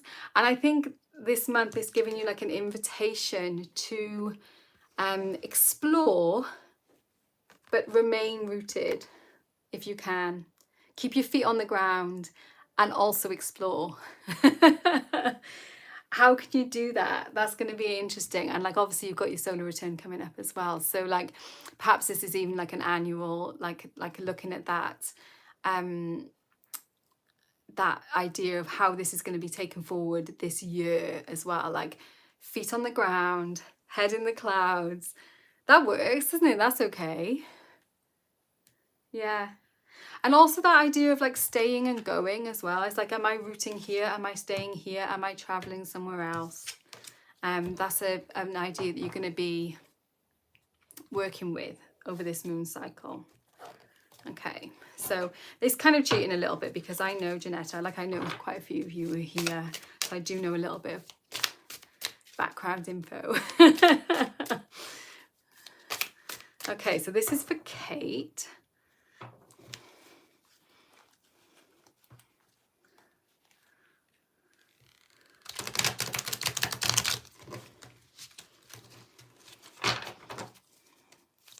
Oh, I'm missing loads of the chat now because I can see things going up. Okay.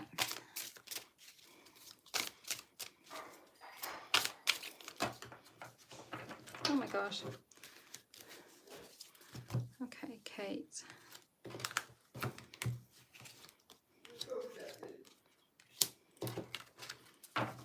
Right. We have got the Four of Swords, which we've already seen tonight, and talked about that idea of this spiraling inwards, and really kind of figuring out that connection between head, between heart, that sacred connection of those things, and also like connection with divinity. And then we've also got the Tower, I'm afraid, Kate, and like we've also seen this already because it came out for Kyra too. And so this month it looks like you're going to, perhaps as a result of this time spent in like kind of meditation, it seems like there's going to be a breaking point, a change. It's going to be like, right, I can't stick in this situation. Like, remember I said about this tower? Yeah, sorry, Kate.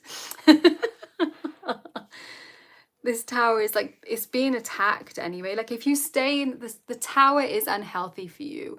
So there's a situation that you're in which is unhealthy for you. That's great, Kyra. That's maybe needed. And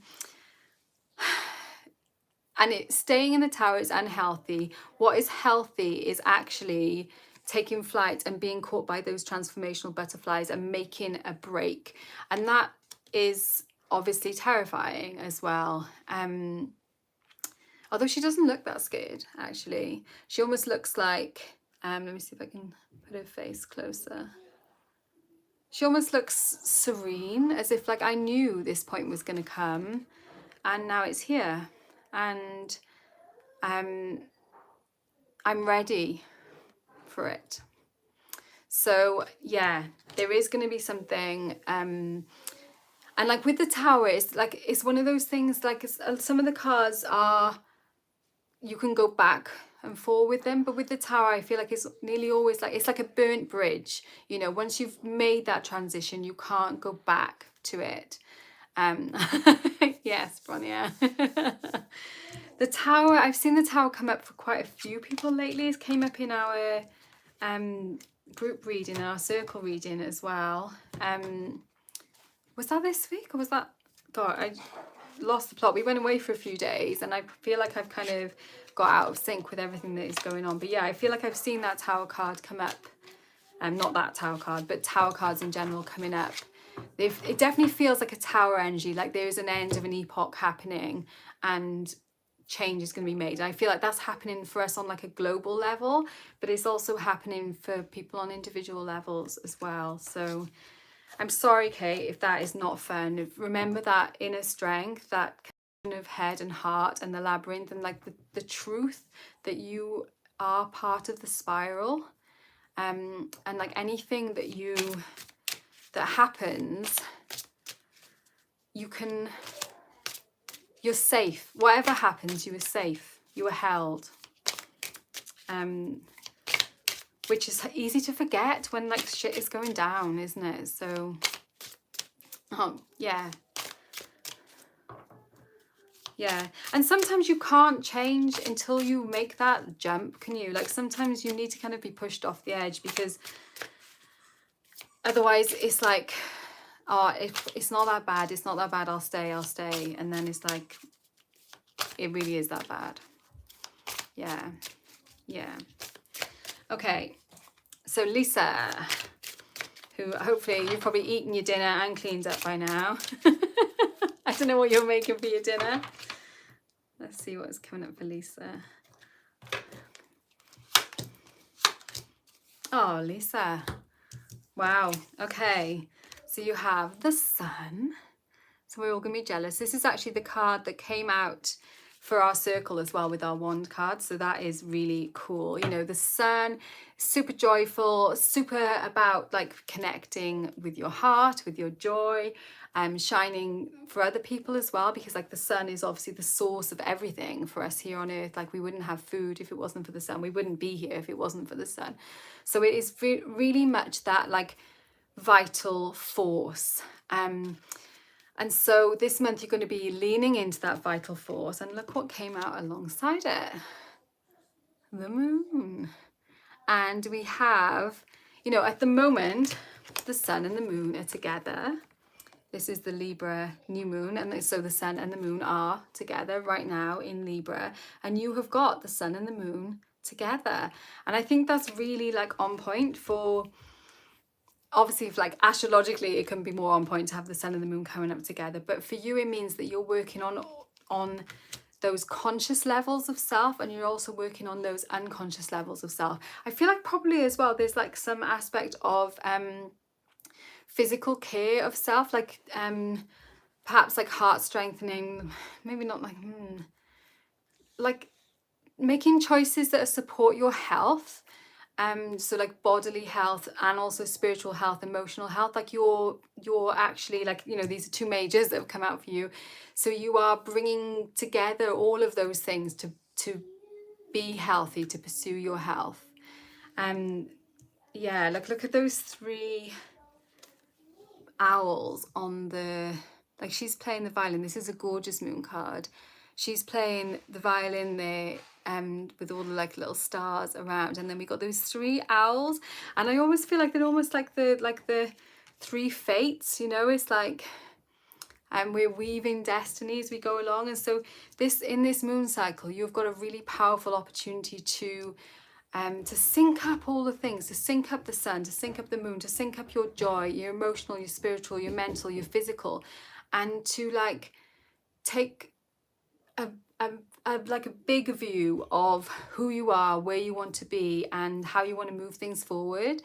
Yeah, it's obviously a really big time for you. This period of time is going to be a big deal. So, but lovely as well, you know. That's a super powerful, that's a really, really powerful duo, isn't it? Yeah, all the light, all the dark. Equinox, you know, equal night, equal dark, like dark. That bringing together of opposites is what you're doing this month, this month. So yeah, I hope that was good for you, Lisa. And yeah, that is big work, big important work. Oh, what's people saying? The 3 fates of very moon. Yeah. Okay, so I've got the country pumpkin.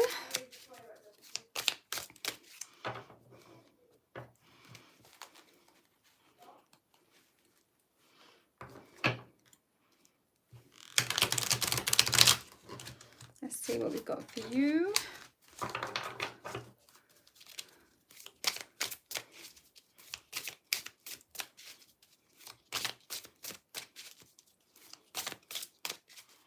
Just reading the chat.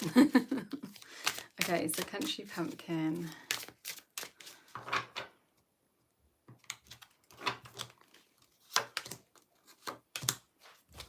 Okay, so you have got the star, which is really interesting considering we've just had the sun and the moon. This card has come out already, and it is very much about finding, again, you know, we've got the sun and the moon here on the jugs, and the star is like right above her head, and it's very much a healing card, a kind of like finding a bigger picture healing. You know, we're talking majors again here, and like she's looking up. So I feel like this has come up because you are like at that early phase of your healing journey, and it's almost like you're not quite sure yet like which path to follow. Like it might be like you're thinking, oh, shall I go down this healing modality? Maybe I'll have like, I don't know, like reflexology or something, and then it's like, oh, I don't know if that's going to work, maybe I'll try this. And so I feel like you're kind of like unsure about where you're going on your healing journey at the moment, but you know that you're on a healing journey. And interestingly, the other card that came up for you is this 8 of Cups, which, you know, we've already talked about it being a bit like Mary Poppins. And that's kind of like showing that the way forward is to like drift, almost be pulled into, be heart-led, because it's cups, like allow your emotions to guide you in the direction that you're going to be going for your healing. So perhaps you've been getting advice that's saying like you should try these supplements, or you know, you need to have this procedure, and like obviously this is not medical advice, this is tarot, but the way forward for you needs to be something like makes sense to you on an emotional level as well. You need to feel like emotionally engaged in your own healing journey, because that's how it works. Like we heal when we are coherent, when we are like in sync with ourselves. And when we're poorly, or like, you know, we feel like something's not quite right, it's because we're like out of sync on one of those levels, one of, like, you know, spiritual, mental, emotional, physical, something's a little bit off. So we need to find that coherence again. And the way that you're going to find that coherence is by following your intuition. Oh, what did Queen of Sets say? Oh, I'm glad that makes sense for you, Country Pumpkin. That's cool. Feeling pulled to immerse into goddess energy for the rest of the year, Queen of Sets. That's so funny. I don't know if you were here at the start when we were talking about the fact that we're in. I really feel like this moon is the start of this like shift into goddess energy. The goddess has definitely got the upper hand at the moment. Well, maybe not the upper hand, but like the bottom hand, actually. The underhand being down here. And it's like kind of pulling that energy. There's big change, big change happening. Yeah, that's gorgeous though, Country Pumpkin. I think that is, just trust in your feelings. Like if you're trying something like this doesn't feel right, then try something else, and you'll figure that out. Okay, so I've got Grace, Hayley and Liz left. So this is for Grace. I'm just gonna...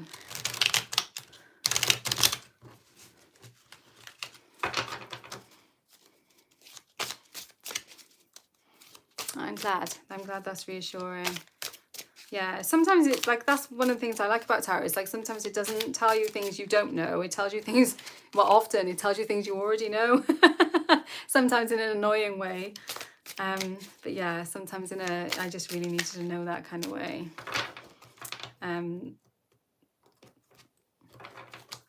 Okay, this is for Grace. Okay, Grace, so we have got the Eight of Swords, which has come out already. Are you welcome, Kim? It's so lovely to be in circle. Yeah, it feels really kind of cozy. So we've got Eight of Wands,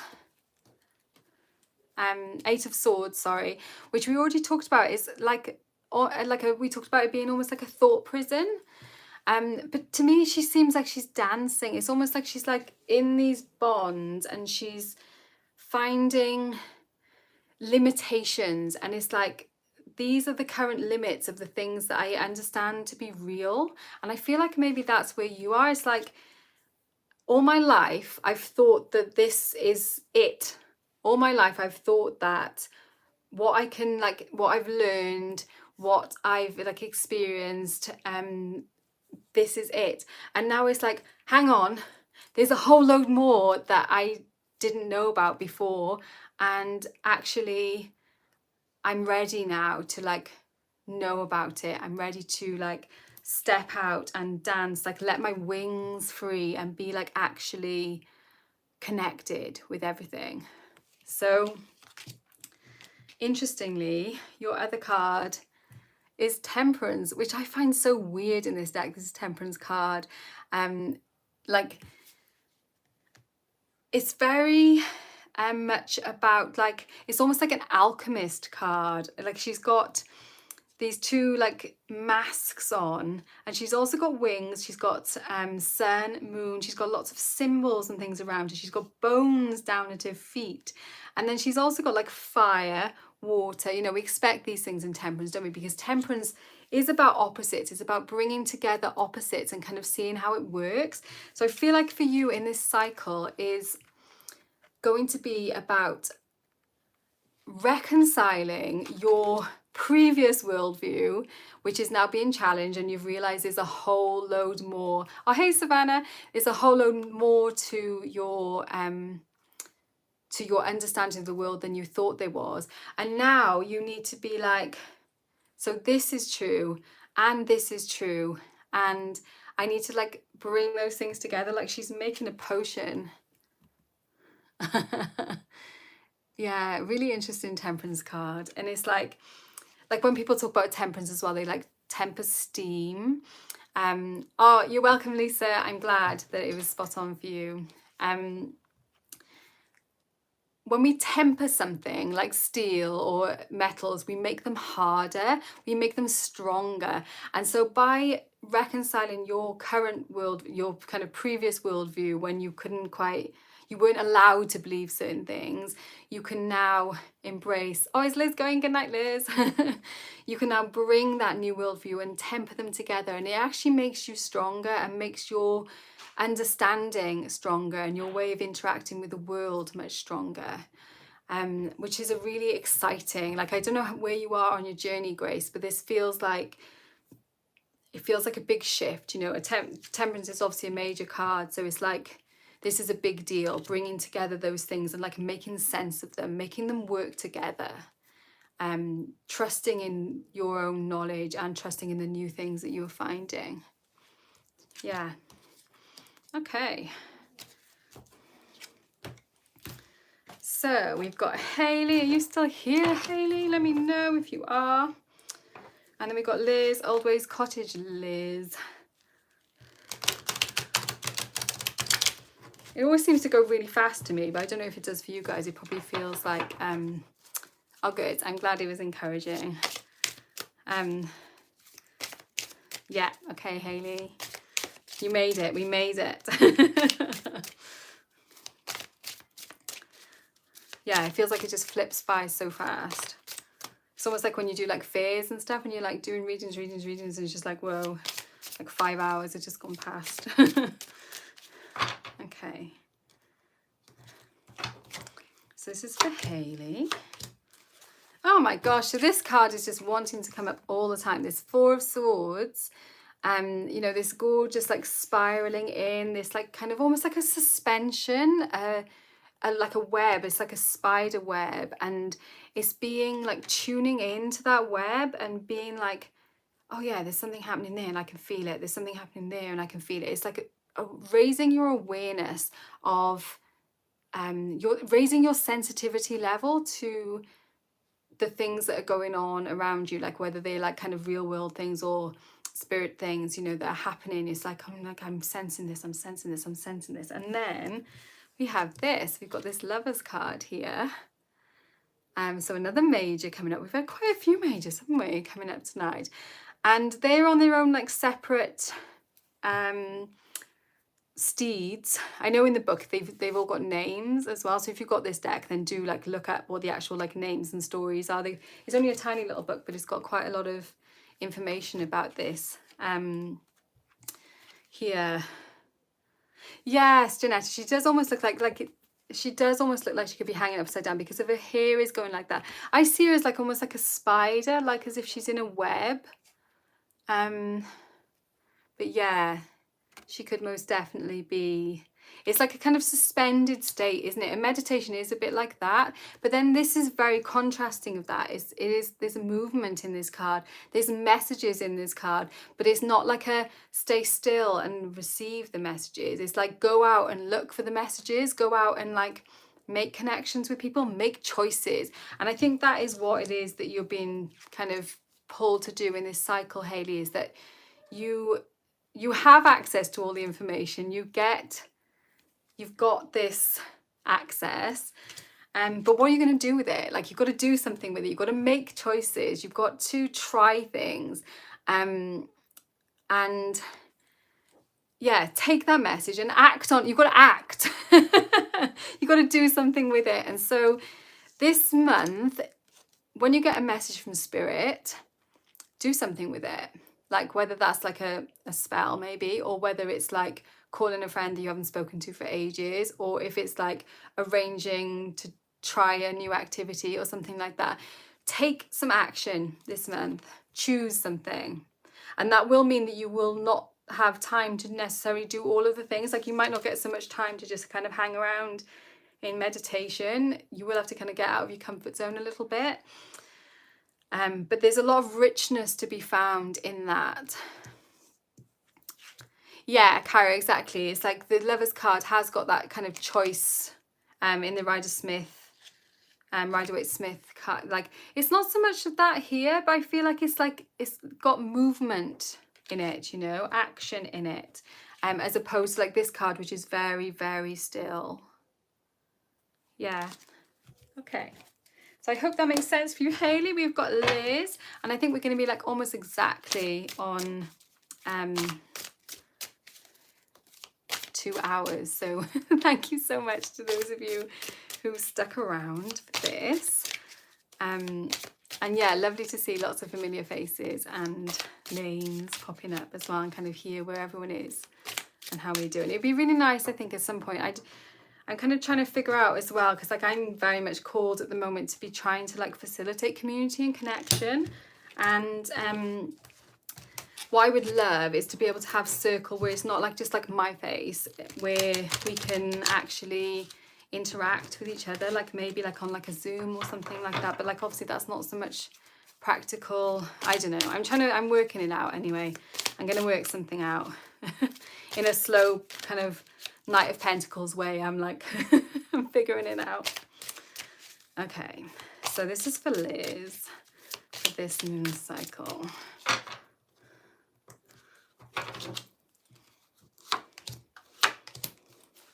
Okay, Liz, fun. Okay, so what were you guys saying?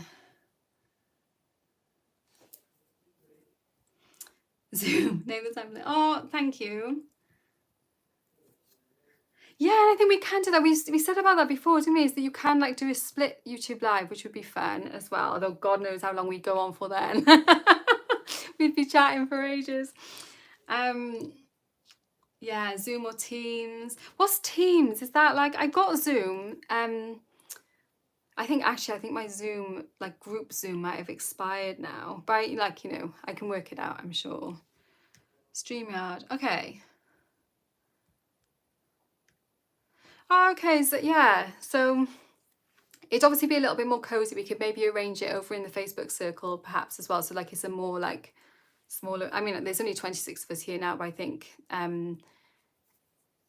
like overall we get sort of more people than that watching these videos. So maybe we could do something small. Oh yeah, plan with me would be fun. Oh my gosh, right, I'm getting off thing now. Let me do Liz's reading, because like she's probably waiting. Are you waiting, Liz? I'm sure you can't wait. So you've got the Ace of Cups, which is just so luscious. My favorite thing about this card is like the key that it's like rising out of the cup.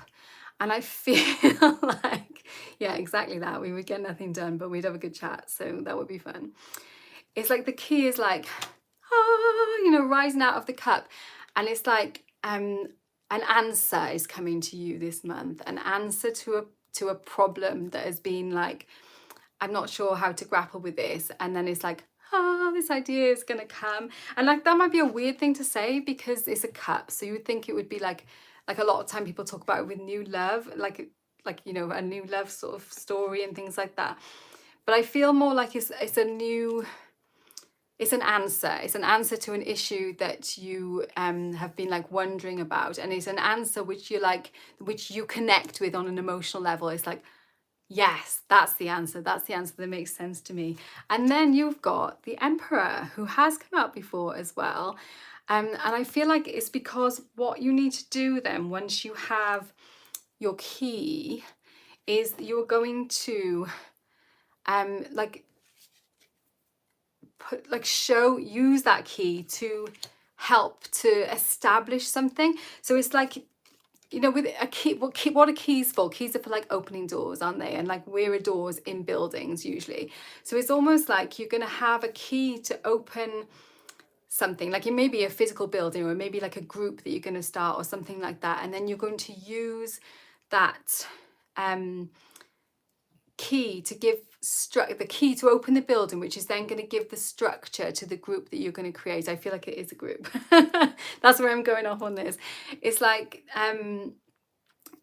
you're going to be like a leader in a sense of this, and like because you have the answer, because you have the key perhaps to the premises that you're using, but you also have like the kind of insight and the practical know-how to be able to arrange this particular thing. So yeah, I feel like you are going to be like a caretaker, a key bearer this moon cycle. So it'd be interesting.